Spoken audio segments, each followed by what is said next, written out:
Di sini ada pertanyaan. Kalau ada ikhwan yang merasa salafi, tapi dia menikahi seorang wanita yang bekerja jadi guru SMK umum. Alasannya dakwah, padahal guru itu kan kalau hari Senin selalu mentakzimkan, mengagungkan bendera. Dan pakaiannya pun kecil. Apa ikhwan seperti itu pantas dijadikan teman, padahal dia ikhwan itu tahu ilmunya. Dan ikhwan-ikhwan lain berpendapat bahwa dakwah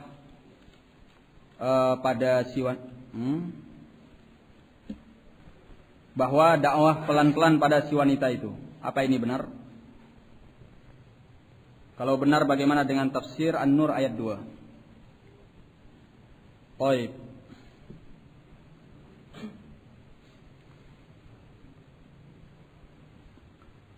Pertama, kalau si ikhwan dia menikahi wanita awam yang sebelum dia nikahi tidak ngaji, bahkan mungkin juga tidak menutup aurah, ya. Maka kalau memang dia melihat pada wanita itu ada watak yang baik, sifat yang baik, karakter yang baik, dan ada keinginan untuk merubah diri di dalam kebenaran dan kebaikan Islam ini, maka tidak mengapa dia menikahinya. Ya. Tapi setelah menikah hendaknya dia merubah istrinya. Ya. Karena setelah menikah istrinya berada di bawah tanggung jawabnya. Dia akan ditanya oleh Allah Tabaraka wa Ta'ala nantinya. Kenapa istrinya membuka aurah? Kenapa istrinya demikian dan demikian? Ya. War-rijalu qawwamuna 'alan nisa, sebagaimana dalam Al-Qur'an. Ya. Allah nyatakan ar-rijal qawwamuna 'alan nisa. Para lelaki itu bertanggung jawab atas para wanitanya. Ya. Setelah dia menikah, tidak boleh dia membiarkan istrinya membuka aurah, ikhtilat. Ya. Kalau dia tahu bahwa istrinya akan seperti itu dari awal, dia jangan nikahi daripada menambahi dosa kepadanya. Ya. Mendakwahi pelan-pelan itu sebelum menikah. Karena sebelum menikah belum dalam tanggung jawabnya dia. Kalau setelah menikah tanggung jawabnya, dia akan dimintai tanggung jawab oleh Allah Tabaraka wa Ta'ala. Ya. Naam, sebagaimana sabda Nabi sallallahu alaihi wa ala alihi wasallam, kullukum ra'in wa kullukum mas'ulun an ra'iyatih. Setiap kalian adalah pemimpin yang akan dimintai pertanggungjawabannya tentang apa yang dia pimpin. Warrajulu ra'in fi ahli baitihi wa mas'ulun an ra'iyatihi. Dan seseorang itu adalah pemimpin di rumah tangganya dan akan dimintai pertanggungjawaban tentang kepemimpinannya. Ya. Naam, maka setelah dia berkeluarga hendaknya dia harus bertanggung jawab atas kondisi dan keadaan istrinya. Jangan sampai dia seperti yang disebutkan dalam riwayat sebagai dayyuth. Ya, yang membiarkan istrinya membuka aurah dan bersikap seperti sikap wanita lacur yang membuka aurah. Naam. Ini jawabannya. Kalau memang dia merasa bahwa dia tidak mampu untuk itu, ya sudah, pilih yang sudah jadi saja, yang sudah matang saja. Kan gitu. Yang sudah jadi dan sudah matang itu banyak kok. Hah? Kok inginnya nyerempet-nyerempet bahaya. Naam, barakallahu fikum. Kalau seandainya memang sudah terjadi, dia harus berupaya sekuat tenaganya untuk merubah istrinya. Ya, mungkin sampai pada tingkat di mana dia harus memukul istrinya syar'i, sampai dia memukul istrinya untuk memberikan pelajaran. Ya, pukulan yang memberikan pelajaran tanpa harus membuat luka dan membuat cedera. Hah? Lah itu. Itu masalahnya. Berarti alasannya bukan agama. Nah, memang berarti bukan istrinya saja yang perlu dinasehati. Ikhwannya juga perlu dinasehati secara rutin. Perlu terapi khusus. Hah? Nah, maka kepada yang lainnya hendaknya memberikan perhatian untuk menterapi suami istri ini. Baik, barakallahu fikum.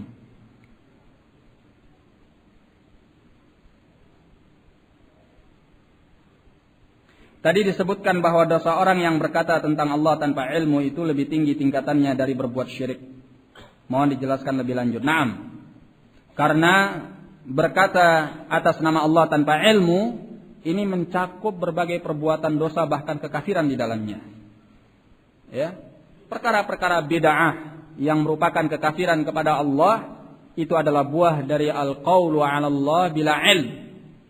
Berbicara tentang Allah tanpa ilmu, ya, ucapan-ucapan Jahmiyah, Mu'tazilah, al-falasifah yang kufur kepada Allah, itu semua adalah al-qaulu 'ala Allah bila ilm. Ya. Jadi semua kejelekan yang mengatasnamakan kepada Allah padahal dia bukan dari agama Allah, mulai itu dari maksiat, mulai itu bid'ah, mulai itu kekafiran dan kesyirikan, ada di dalam al-qaulu 'ala Allah bila ilm. Ya. Maka al-qaulu 'ala Allah bila ilm bisa menjadi biang kerok timbulnya berbagai kejahatan itu tadi. Timbulnya berbagai kejelekan itu tadi. Nah, kalau syirik ya syirik saja. Tapi al-qaulu 'ala Allah bi ghairi ilm bisa banyak bentuknya dan ragamnya. Nah, itu wallahu a'lam bissawab.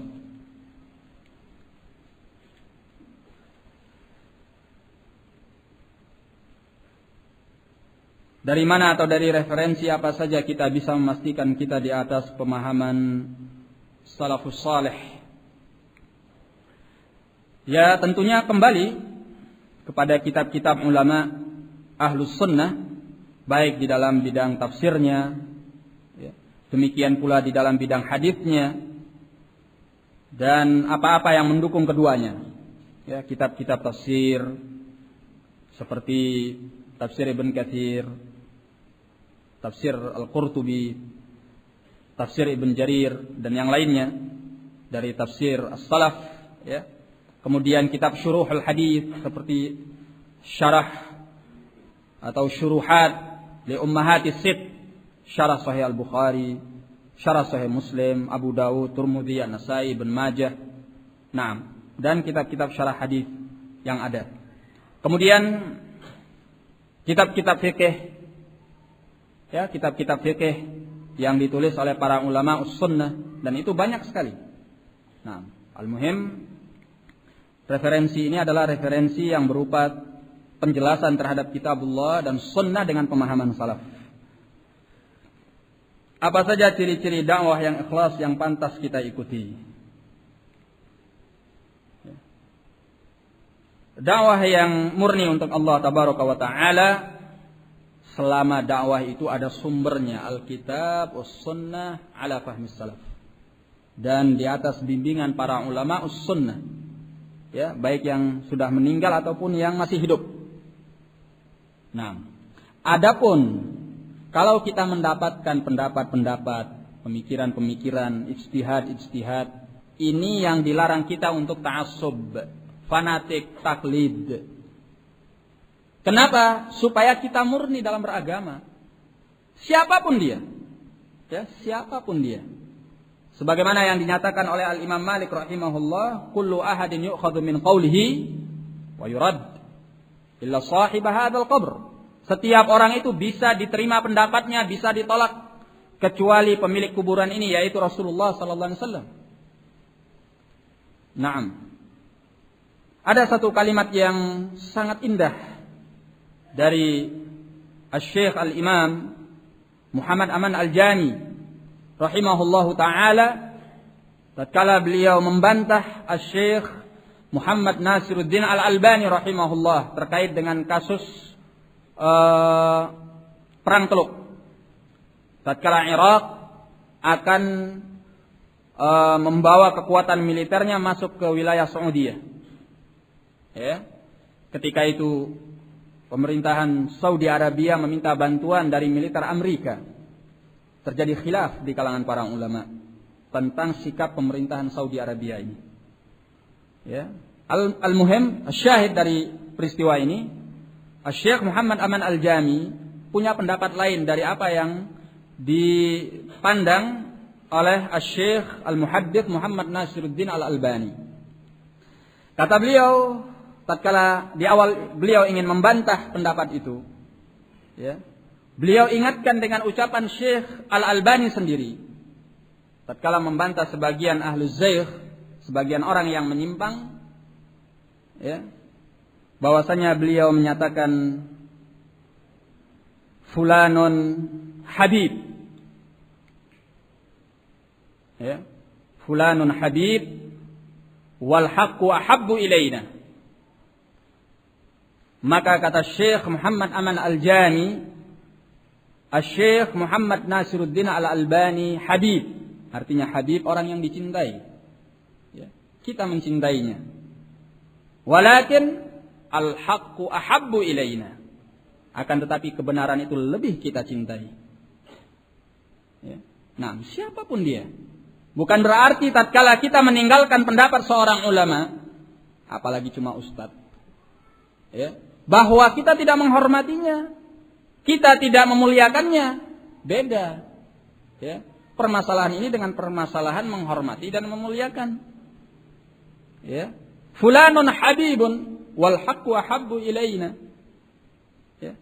Ketika kita mendapatkan pendapatnya, ijtihadnya, ya, pandangannya tidak sesuai dengan kitabullah was sunnah, tidak ada kewajiban kita untuk mengikutinya. Ya. Apalagi kalau kita melihat al-haq berada pada yang selainnya, maka kita menyatakan al-haqqu ahabbu ilaina. Itu tandanya bahwa kita murni dalam dakwah ini untuk Allah tabaraka wa taala. Nah, jadi yang paling inti adalah Alkitab was sunnah ala fahmi salaf, dengan bimbingan para ulama kita yang sudah meninggal ataupun yang masih hidup.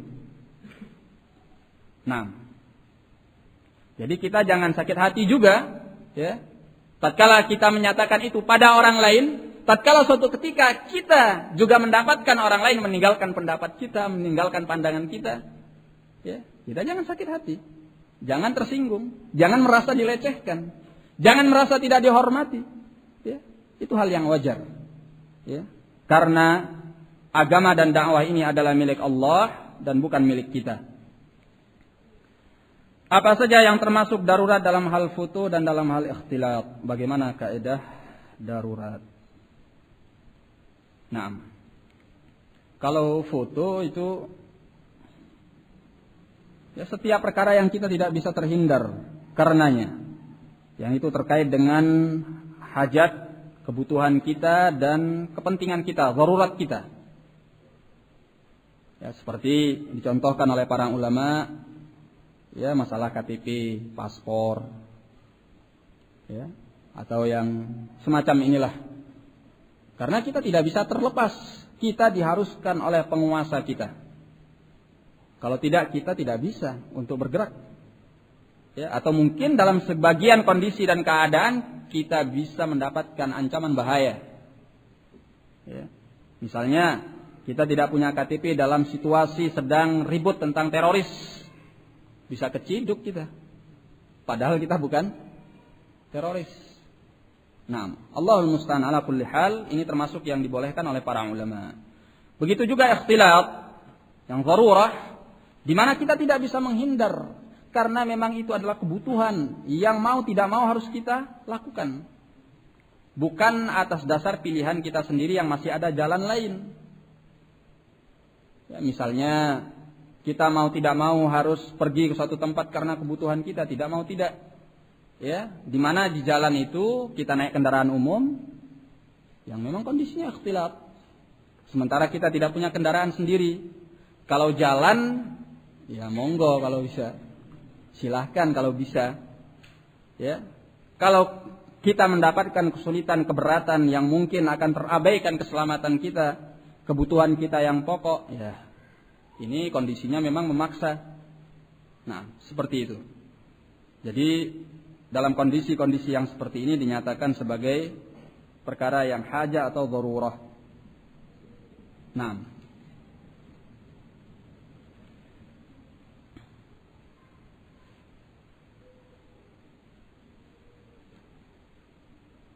beritahukan kepada kami mana ikhlas dan apakah perkara ikhlas mempengaruhi sikap dan perilaku seorang mukmin.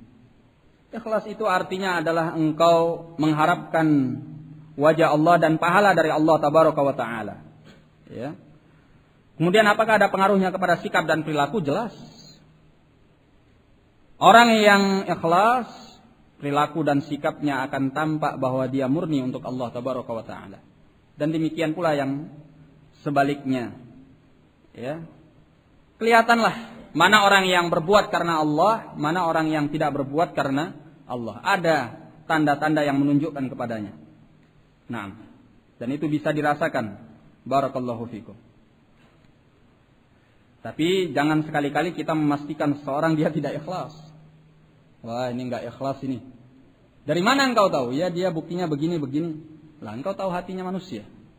Kecuali kalau tanda itu kuat. Engkau katakan mungkin dia tidak ikhlas karena ada tanda seperti ini. Tapi kalau pasti tidak ikhlas, dari mana engkau tahu? Hati manusia yang tahu hanya Allah.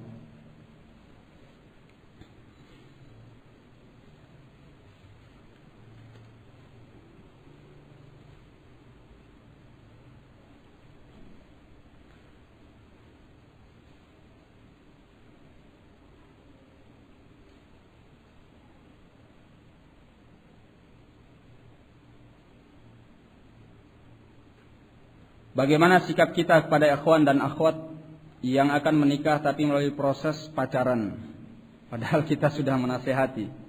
Apakah kita masih wajib mendatangi acara walimahan mereka?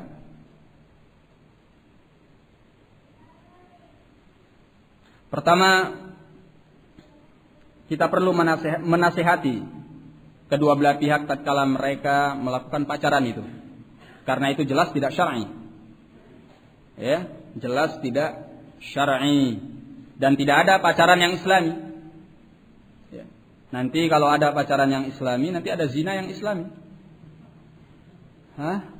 Tidak mungkin antara maksiat dikumpulkan dengan taat. Ya. Kalau maksiat ya maksiat, kalau taat ya taat. Baik. Kemudian kalau dia melakukan proses pernikahan setelah pacaran itu, ya paling tidak kita mengatakan alhamdulillah. Kenapa? Karena dia berarti telah berhenti daripada maksiatnya. Ya. Kalau kita diundangnya, ya, maka selama di dalam acara walimahannya itu tidak ada perkara-perkara yang menentang syariat Allah, maka kita menghadirinya. Tapi kalau acaranya adalah acara yang di dalamnya terdapat perkara-perkara yang melanggar syariah, maka sebaiknya kita mencari waktu lain untuk mendatanginya dan menasehatinya. Barakallahu fikum. Itu jawabannya. Apakah ayah kita boleh memandang wajah istri kita? Ya boleh, kenapa tidak? Ya. Lalu siapa saja yang boleh memandang wajah istri kita? Yang jelas bukan kamu saja. Bukan kamu saja. Ya, mahram-mahramnya, bapaknya, adiknya, pamannya, ponakannya, saudara laki-lakinya, bukan kamu saja. Baik. Jadi mahram-mahramnya boleh memandang wajahnya. Nah, termasuk orang tua kita, mertuanya, karena mertuanya itu adalah mahramnya juga. Tolong beri penjelasan hubungan antara tauhid dengan akidah. Akidah ini adalah perkara yang lebih umum, dan diantaranya adalah tauhid. Kalau tauhid itu lebih mengarah kepada masalah ibadah kepada Allah. Bagaimana kita memurnikan diri untuk Allah tabaraka wa ta'ala. Baik itu tauhid rububiyah, uluhiyah, wal asma' was sifat. Akidah, baik yang terkait dengan tauhid yang 3, atau dengan perkara-perkara lain. Seperti misalnya akidah ahli sunnati wal jamaah fi sahabah. Akidah ahli sunnah wal jamaah fi mas'alatil iman. Ya, apakah iman itu bertambah atau berkurang? Menurut Ahlus Sunnah bertambah dan berkurang. Bertambah dengan ta'ah dan berkurang dengan maksiyah. Kemudian masalah misalnya sikap Ahlus Sunnati wal Jamaah tentang masalah azab kubur. Ya, akidah Ahlus Sunnah fi azabil qabr, akidah Ahlus Sunnah fi al-Masihid Dajjal. Semua ini adalah permasalahan-permasalahan akidah. Jadi akidah lebih umum, sedangkan tauhid lebih khusus. Wallahu a'lam bissawab. Kita sudah sampai di sini. Wabillahi taufiq. Assalamualaikum warahmatullahi wabarakatuh.